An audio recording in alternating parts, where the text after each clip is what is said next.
मैंने अपने स्पोर्ट्स जीवन में देखा, जब स्वयं की प्रैक्टिस करने के लिए मैं ग्राउंड पे जाता था, कई ऐसे गरीब बच्चे जो मेरे साथ प्रैक्टिस करने लगे और मेरे साथ प्रैक्टिस करते करते कई बच्चों का सिलेक्शन हुआ और कई बच्चे जो सिलेक्शन नहीं ले पाए वो कई लोग अपराधी प्रवृत्ति के भी निकल गए। कम से कम समय में कैसे फिटनेस लाना है बच्चों का मुझे बहुत अच्छी तरह बाखूबी आता है, क्योंकि मैंने अपने स्पोर्ट्स जीवन में वर्ल्ड रिकॉर्ड से लेकर के मीट रिकॉर्ड बनाया जो मेरे नाम से अभी भी है, और सैकड़ों मेडल्स मैंने इस प्रदेश के लिए दिया, अपने विभाग के लिए दिया।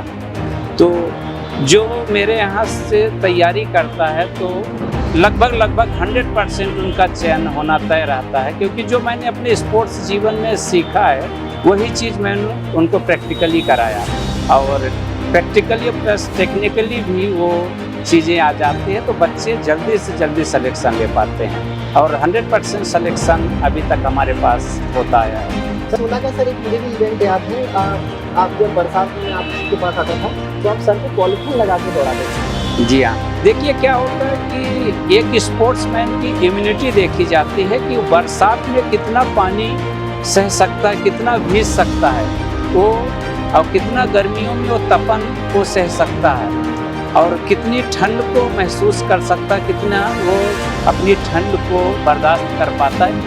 एक एथलीट के अंदर, एक स्पोर्ट्समैन के अंदर इम्यूनिटी पावर का होना बहुत स्ट्रांग होना चाहिए। तो बच्चे, आप जैसा कि सर बताएं कि फिजिकल पीरियड अब आ चुकी है, बच्चों के पास ज़्यादा टाइम नहीं है, तो एक आखिरी बच्चों को संदेश के इन अंतिम दिनों में बच्चा अपने क्या स्ट्रेटेजी को फॉलो करे अपने डेली प्रतिदिन अपनी दिनचर्या में, रूटीन में। स्वागत है आप सभी का एमपी परीक्षा के ऑफिशियल यूट्यूब चैनल पर। आज मेरे साथ है ओपी जायसवाल सर। वैसे परिचय देने की मुझे जरूरत नहीं है, क्योंकि बहुत सारे गरीब बच्चे जो एक फीस, मोटी फीस पे करने में सक्षम नहीं है, उनके सर भगवान हैं। मतलब सर ने उनका एक सपना को साकार किया है। तो आज मेरे साथ है ओपी जायसवाल सर। मैं आपको लेके चलता हूँ अपने ओपी जायसवाल सर पर। सर जी नमस्कार, मैं ओपी जायसवाल। मैं वर्तमान में एक प्रशिक्षक के रूप में खेल एवं युवक कल्याण विभाग के तरफ से प्रशिक्षण देता हूं, और मैं स्वयं भी एक पुलिस विभाग में कार्यरत हूं, तो ड्यूटी के बाद बचे हुए समय में यह कार्य करता हूं। सर सबसे पहला तो मेरा यही सवाल रहेगा आपसे कि आज हर कोई मतलब एक मोटी सी फीस लेकर बच्चों को ट्रेंड करता है। बच्चों मतलब एक आज हो चुका है कि भाई मोटी सी फीस लो और बच्चों को ट्रेंड करो, फिर आप ये फ्री क्यों करते हो? मतलब आपके मन में कभी नहीं आया कि बच्चों से पैसे लेने चाहिए जैसे हर कोचिंग वाले करते हैं? मैंने अपने स्पोर्ट्स जीवन में देखा, जब स्वयं की प्रैक्टिस करने के लिए मैं ग्राउंड पे जाता था, कई ऐसे गरीब बच्चे जो मेरे साथ प्रैक्टिस करने लगे और मेरे साथ प्रैक्टिस करते करते कई बच्चों का सिलेक्शन हुआ, और कई बच्चे जो सिलेक्शन नहीं ले पाए वो कई लोग अपराधी प्रवृत्ति के भी निकल गए। मैंने कई ऐसे गरीब बच्चे देखो जो ग्रामीण अंचल से आते हैं, जो बिल्कुल फीस अफोर्ड नहीं कर पाते हैं। मैंने अपने स्पोर्ट्स जीवन को संन्यास लेते हुए मैं ये कार्य करने लगा एक प्रशिक्षक के रूप में। जो ग्रामीण अंचल से आते हैं, जो पूर्णतया निर्धन रहते हैं, गरीब रहते हैं, उनको मैं प्रशिक्षण देना शुरू कर दिया। अभी तो सर आप काफी टाइम से मतलब बच्चों को प्रशिक्षण दे रहे हो, कितना अभी समय हो चुका है आपका? मुझे पिछले 15 सालों से मैं ये कार्य कर रहा हूँ। 15 सालों से सर काफी बच्चे सिलेक्ट भी हुए होंगे आपके? जी हाँ, हमारे यहाँ अभी तक 8,500 बच्चे चयनित हो चुके हैं पुलिस और सेना में। अच्छा, मतलब कांस्टेबल, एसआई, मतलब ऐसे कौन कौन सी कैटेगरी में सर? हमारे यहाँ डिफेंस के सभी बच्चे तैयारी करने आते हैं। जैसे कुछ बच्चे सेना में जाना चाहते हैं, कुछ रेलवे में जाना चाहते हैं, कुछ पैरा में जाना चाहते हैं, पैरा मिलिट्री में, कुछ पुलिस में जाना चाहते हैं। सभी तरह के जो डिफेंस की तैयारी करना चाहते हैं वो भी आते हैं। साथ ही कुछ बच्चे ऐसे भी आते हैं कि जिन्हें स्पोर्ट्स करना रहता है, खासतौर से athletics, running, long jump, high jump, short put, उनके लिए भी हम मतलब तैयारी करवाते हैं। बच्चे आपके सिलेक्ट हो चुके हैं, तो ऐसे बोल सकते हैं ना कि आपका तो हर थाने में कोई ना कोई बच्चा बैठा है। जी हाँ, 8,500 जी 8,500 बच्चे हमारे यहाँ से अभी तक निकल चुके हैं, सिलेक्शन ले चुके हैं। साथ ही कम से कम 30 से 40 हज़ार बच्चे टोटल हमारे यहाँ से प्रशिक्षण ले चुके हैं। तो सर जब आप रास्ते में जाते हो तो आपको वो रोकते नहीं, आपके पैर छूते होंगे, आपको पकड़ते होंगे, आपको रोकते होंगे? जी हाँ, बिल्कुल करते हैं। इस चीज़ों से मुझे अच्छा लगता है कि मैंने इस मानव जीवन में जो नर सेवा नारायण सेवा के रूप में कार्य आरंभ किया है, मुझे अच्छा लगता है कि मेरे जहाँ जहाँ बच्चे इस कार्य को कर रहे हैं बड़े ईमानदारी के साथ कर रहे हैं। सर मतलब किस टाइप के बच्चे आते हैं आपके पास? हमारे पास ज़्यादातर तो ऐसे बच्चे आते हैं जो बड़ी बड़ी एकेडमियों की फीस अफोर्ड नहीं कर पाते। मैंने देखा है अपने स्पोर्ट्स जीवन में जो फिजिकल ट्रेनिंग की फीस बहुत ज़्यादा रहती है, क्योंकि सभी इवेंट की अगर तैयारी करना चाहें, अगर कोई भी जैसे डिफेंस को लिया जाए तो उनके लिए रनिंग भी होना चाहिए, long jump, high jump, short put, high jump, सभी कुछ होना चाहिए। इसके लिए बड़ी बड़ी फीसें होती हैं और बड़े अलग अलग कोचेज भी ढूंढना पड़ता है। मैंने इसलिए सभी इवेंट को डिफेंस के अंदर जितनी भर तैयारियां कराई जाती है वो सभी इवेंट मेरे द्वारा कराया जाता है, वो भी पूर्णतया निःशुल्क रूप से। जैसे सर मैं भी स्टूडेंट हूँ, मतलब पहले भी स्टूडेंट रहा हूँ, अभी भी कहीं ना कहीं अंदर मेरा स्टूडेंट है, तो जब सिलेक्शन होता है ना तो अंदर से बड़ी खुशी होती है। और इस टाइम पे अगर वो गुरु मिल जाए जो सिलेक्शन तक मुझे लेकर गया और उसके पास जब मैं जाऊँ, ऐसे ही सेम आपके पास भी बहुत सारे बच्चे आते होंगे जो आपसे मतलब सिलेक्शन के बाद आपको मिठाई खिलाने या फिर आपका आशीर्वाद लेने के आगे के जो भविष्य में जब आप वो नई जिम्मेदारी में जुड़ना चाहते हैं, नई जिम्मेदारी देना चाहते हैं, तो जब आपसे वो मिलने आते होंगे तो आप मतलब कैसा उनको लगता है, आपको कैसा लगता है? देखिए, क्योंकि बच्चों के बाद मतलब माता पिता के बाद सबसे ज्यादा बच्चों के लिए एक गुरु मेहनत करता है, एक टीचर मेहनत करता है जो उसे उसके सपने तक लेके जाता है। देखिए, चयन होने के बाद जो उनकी मुस्कान, उनके माता पिता के खुशी के आंसू मेरे इस कार्य को बयां करते हैं कि मैंने अपने जीवन में कुछ अच्छा किया। और ये खुशी हर किसी को होती है जब गरीब बच्चे के घर में कोई चूल्हा जलता है, उसका परिवार चलता है और वो किसी प्रकार के गलत रास्ते से नहीं जाता। उनके माता पिता इस चीज़ को लेकर बहुत सिंसियर रहते हैं कि हमारा बच्चा लायक बने और आगे चल के कुछ देश और समाज का नाम करे। ऐसे माता पिता का जब कार्य बच्चे करते हैं इस राष्ट्र के निर्माण के लिए और समाज सेवा के लिए और अपने परिवार के लिए, तो बेशक खुशी महसूस होती है चीज़ देख करके।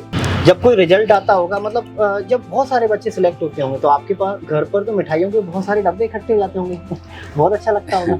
बिल्कुल।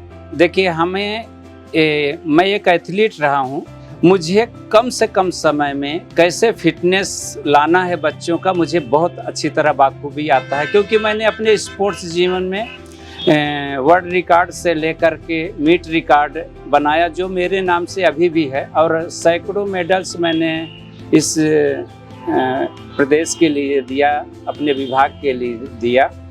तो जो मेरे यहाँ से तैयारी करता है तो लगभग 100% उनका चयन होना तय रहता है, क्योंकि जो मैंने अपने स्पोर्ट्स जीवन में सीखा है वही चीज़ मैंने उनको प्रैक्टिकली कराया, और प्रैक्टिकली और प्लस टेक्निकली भी वो चीज़ें आ जाती है तो बच्चे जल्दी से जल्दी सिलेक्शन ले पाते हैं, और 100% सिलेक्शन अभी तक हमारे पास होता आया है। सर 15 साल जैसा कि आपने बताया, आप बच्चों को बिल्कुल निःशुल्क रूप से 15 साल से आप प्रशिक्षण दे रहे हो। ऐसा कोई किस्सा, कोई ऐसी मतलब बात जो अभी आपको बिल्कुल दिल को छू, मतलब अभी भी उतनी ताजी हो जितना उस मोमेंट में आपको ताजी लगी, मतलब आपको दिल को छुई हो, ऐसा कोई भी किस्सा इस जर्नी में आपके पास?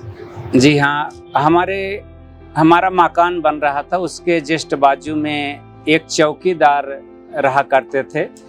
उनके 4 लड़कियां थीं, चारों लड़कियां भी वही मजदूरी का काम करती थीं। मैंने उनसे बोला कि बेटा पढ़ाई वढ़ाई करो, अच्छे से कुछ नौकरी वोकरी के बारे में सोचो। तो उन्हीं में से एक लड़की बोलती है कि मैं पढ़ी लिखी हूँ। मैंने पूछा कितना पढ़े? बोले मैं ग्रेजुएशन करी। अच्छा, मजदूर की लड़की ग्रेजुएशन? जी हाँ। तो मैंने सोचा कि ग्रेजुएशन करने के बाद बेटा आप ये मजदूरी कर रहे हो? बोले मेरी मजबूरी है। हम बोले बेटा तैयारी करिए अच्छे से और कुछ और अच्छा बड़ा काम करिए, अपने परिवार के लिए इस काम से हट के कुछ बड़ा काम सोचें। तो उसने तैयारी करी, मेरे से पूछा कि किसकी तैयारी करना चाहिए। मैंने उनको बताया कि आपका ग्रेजुएशन, आप सब इंस्पेक्टर की तैयारी करिए। और वो लड़की तैयारी करने लगी अपनी मजदूरी के साथ साथ ही, और आज वो सब इंस्पेक्टर बन के यही इंदौर में पदस्थ है बीना कौशल करके। ये मुझे देखकर बड़ा अच्छा लगा। वही उसी दिन से मुझे लगा कि नहीं, गरीब बच्चों की खुशी से बढ़ के कुछ नहीं है। और आज उनका पूरा परिवार उस बेटी ने संभाल रखा है, और वो ये मजदूरी का काम अपने माता पिता से, अपने भाई बहनों से भी छुड़वा दी। मतलब वो तो कहीं ना कहीं आपको भगवान मानते होंगे कि आप जब उस मोमेंट में उन्हें वो डायरेक्शन दिए, जब आपने बताया कि वो उनके लिए एक लाइफ चेंजिंग था, मतलब वहां से उनकी पूरी लाइफ चेंज हो गई, यू टर्न आ गई पूरी लाइफ उनकी। बिल्कुल बिल्कुल। मैंने जब ये स्पोर्ट्स स्टार्ट किया था तो मैं स्पोर्ट्स करने वाला नहीं था, ये बच्चों को ट्रेनिंग नहीं देना चाहता था, फिर भी मैंने ट्रेनिंग दिया। एक हमारे यहाँ पुरुषोत्तम बिश्नोई हमारे साथ में ही जॉब करते थे। पुरुषोत्तम बिश्नोई जी ने मुझे बोला कि सर, इतनी महंगी इंदौर में फीस है, हर कोई नहीं अफोर्ड कर पाता, आप क्यों नहीं ट्रेनिंग देते हैं? और उन्होंने जबरदस्ती मुझे ट्रेनिंग देने के लिए प्रेशराइज किया, और उसी दिन से बच्चों का सिलेक्शन दिन प्रतिदिन बढ़ता गया। और अब मुझे भी उनके साथ ये कार्य कराने में बड़ा आनंद लगता। मुझे लगता है कि मैं किसी मंदिर में जा रहा हूँ, किसी भगवान की पूजा करने जा रहा हूँ। जो मैंने संकल्प लिया था एक नर सेवा नारायण सेवा के रूप में, वो कार्य पूरा होता दिख रहा है। और कहीं न कहीं इतने बच्चों का सिलेक्शन एक उत्कृष्ट राष्ट्र के निर्माण में निमित्त सहयोगी के रूप में कार्य करने में मुझे भी गर्व महसूस हो रहा है। जैसे कि सर सभी को पता है कि इंदौर डिस्ट्रिक्ट में जो मध्य प्रदेश शासन का एक खेल एवं युवा कल्याण विभाग ने आपको एक प्रशिक्षक के तौर पर अपॉइंट किया है, नियुक्त किया है कि आप उन बच्चों को ट्रेंड करो जिनके अभी हाल ही में कांस्टेबल का पेपर निकला हुआ है, आप उनके तीनों इवेंट तैयार कराओ। तो अभी आपके पास उन बच्चों के लिए कुछ? जी हाँ, हर साल की तरह इस साल भी मुझे शासन द्वारा मुझे प्रशिक्षक के रूप में नियुक्त किया गया है। जो अभी वर्तमान में 2021-22 की भर्ती चल रही है आरक्षक भर्ती के लिए, उसे खेल एवं युवा कल्याण विभाग की तरफ से मुझे एक प्रशिक्षक के रूप में नियुक्त किया गया है। जहां मेरे पास अभी वर्तमान में हजारों बच्चे चिमन बाग ग्राउंड में और मल्हार आश्रम ग्राउंड में प्रातः 6 बजे से लेकर के 10 बजे तक ट्रेनिंग लेते हैं। जहां पर हमारे यहाँ रनिंग, लॉन्ग जंप, गोला फेंक के प्रॉपर तैयारी कराई जाती है। बीच बीच में मैं गेस्ट फैकल्टी के रूप में अंतर्राष्ट्रीय स्तर के खिलाड़ी भी प्रोवाइड कराता हूं उन्हें टेक्निकली तौर से। और मुझे टेक्निकल नॉलेज है जो नेशनल इंटरनेशनल में कराया जाता है, और ज़्यादा से ज़्यादा सिलेक्शन मेरे द्वारा दिलाया गया है पिछले कई सालों से, इसलिए गवर्नमेंट द्वारा मुझे ही मनोनीत किया जाता है। मतलब जैसा कि आपने बताया कि आप चिमन बाग, मल्हार आश्रम, मतलब अगर बच्चे आपसे मिलना चाहें तो ये 2 जगह बेस्ट है, वहीं पे आपसे वो मिल सकते हैं। जी हाँ बिल्कुल। अगर बच्चा कोई मतलब आपसे जुड़ना चाहता है लेकिन उसे ये नहीं पता कि ओपी सर कहाँ प्रैक्टिस करा रहे हैं, ओपी सर कहाँ मिलेंगे। जैसे मैं भी जानता हूँ पर्सनली कि आप बच्चा कभी भी आपसे आपके घर पे बिल्कुल बिना झिझक के मिल सकता है, मतलब कभी भी आप बहुत आसानी से मिल सकते हैं। लेकिन बच्चे को ये नहीं पता, अधिकतर बच्चों की सर कहाँ प्रैक्टिस कराते हैं, सर से कहाँ मिला जाए, किस समय सर से मिला जाए। जी हाँ, देखिए मैं अपने स्पोर्ट्स लाइफ से ही अपने लाइफ स्टाइल को चेंज कर रखा हूँ। मैं 365 दिन किसी न किसी ग्राउंड में मिलता हूँ, चाहे आंधी आए, चाहे पानी आए, चाहे तूफान आए। बरसात में भी आपका फिजिकल बंद नहीं होता? जी हाँ, बरसात में भी मैं फिजिकल नहीं बंद करता, क्योंकि 2016 का सर एक मुझे भी इवेंट याद है। आप जब बरसात में मैं आपके पास आता था तो आप सर पे पॉलिथीन लगा के दौड़ाते थे। जी हाँ, देखिए क्या होता है कि एक स्पोर्ट्समैन की इम्यूनिटी देखी जाती है कि वो बरसात में कितना पानी सह सकता है, कितना भीग सकता है वो, और कितना गर्मियों में वो तपन को सह सकता है, और कितनी ठंड को महसूस कर सकता है, कितना वो अपनी ठंड को बर्दाश्त कर पाता है। एक एथलीट के अंदर, एक स्पोर्ट्समैन के अंदर इम्यूनिटी पावर का होना बहुत स्ट्रांग होना चाहिए। तो बच्चे आपको वहाँ मतलब बच्चे आपसे वहाँ पर मिल सकते हैं? बिल्कुल। हमारा चिमन बाग ग्राउंड, गांधी हॉल, ये सर आप एक बार बता दो बच्चों को, मतलब चिमन बाग और गांधी हॉल, नेहरू स्टेडियम, और मतलब कहाँ पर बच्चे? मतलब रेलवे स्टेशन इंदौर के जस्ट पास में ही गांधी हॉल है। वहाँ पर मेरा 365 दिन लॉन्ग जंप और शॉर्ट पुट की ट्रेनिंग कराई जाती है, और उसी के जस्ट बाजू में मल्हार आश्रम ग्राउंड है और चिमन बाग ग्राउंड है। यहाँ हमारी रनिंग की प्रैक्टिस कराई जाती है और शॉर्ट पुट की प्रैक्टिस कराई जाती है। आर्मी के लिए चिन अप, सिट अप, डिप्स के लिए प्रॉपर तैयारी कराई जाती है। जैसा कि सर पता है कि फिजिकल की डेट अब आ चुकी है, अब बच्चों के पास ज़्यादा टाइम नहीं है, तो एक आखिरी बच्चों को संदेश के इन अंतिम दिनों में बच्चा अपने क्या स्ट्रेटेजी को फॉलो करे, अपने डेली प्रतिदिन अपने दिनचर्या में, रूटीन में क्या वो चीज़ें रखे जो एक बच्चे को मतलब जरूरी है कि इस टाइम ड्यूरेशन में, ताकि उसका फिजिकल निकाल सके। बच्चों के लिए एक आखिरी संदेश। अक्सर जो स्पोर्ट्समैन होता है इंजरी से ज़्यादातर ग्रसित होता है और जरा सा इंजरी आने के बाद हर बच्चे, खासतौर से जिनका चयन पुलिस के लिए हो चुका है, वो घबरा जाते हैं कि मुझे इंजरी हो गई है, मैं कैसे अपने इवेंट को निकाल पाऊँ। तो सबसे पहले मनोबल को ऊंचा रखें कि नहीं, कॉन्फिडेंट रखें कि नहीं, मुझे निकालना है, चाहे जिस स्थिति में निकालना है। साथ ही जो मैं एक प्रशिक्षक हूं, मुझे मालूम है कि किस तरह से कितने समय में कौन सा वर्कआउट बच्चों को डालना चाहिए, किस तरह से हमें वर्कआउट कराना चाहिए जो कम से कम समय में, बचे हुए समय में हम फिजिकल को क्वालिफाई करा सकें। जिसके साथ साथ सभी टेक्निक का भी ध्यान रखना पड़ता है। टेक्निकल इवेंट सभी होते हैं, रनिंग से लेकर long jump, short put, high jump सभी।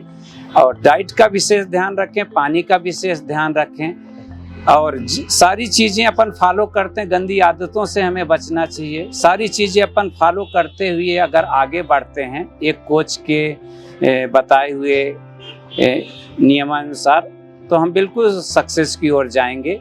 और हमारे यहाँ आकर के एक बार देखें, एक बार वहाँ आकर के अवलोकन करें, बिल्कुल आपको निश्चित तौर से आपको एक अच्छा प्रशिक्षण मिलेगा वहाँ से, और आके आप तैयारी कर सकते हैं हमारे यहाँ। तो अभी आपसे ओपी सर के साथ जो आपको बिल्कुल निःशुल्क रूप से इंदौर के अंदर जो आपका चिमन बाग का ग्राउंड है, यहाँ पर आपको पर डे प्रतिदिन मॉर्निंग में सुबह 6 बजे से 8 बजे तक सर आपका प्रशिक्षण करवाते हैं। और इसके अलावा जो भी आपके फिजिकल के अदर इवेंट होंगे, जैसे आपका लॉन्ग जंप हो गया, शॉर्ट पुट हो गया, आपका हाई जंप हो गया, ये सर आपको गांधी हॉल में प्रतिदिन प्रशिक्षण करवाते हैं। तो सर के साथ आप भी जुड़ सकते हो, इसका कोई फीस नहीं है, कोई चार्ज नहीं है। चिमन बाग पर प्रतिदिन चाहे आंधी आए, तूफान आए, सर का वर्कआउट नहीं रुकेगा। तो सर के साथ आप जुड़ सकते हैं। चलो वीडियो को मैं यहीं पे रोकता हूँ। ज़्यादा से ज़्यादा आपको शेयर करना है, चैनल को आपको सब्सक्राइब करना है।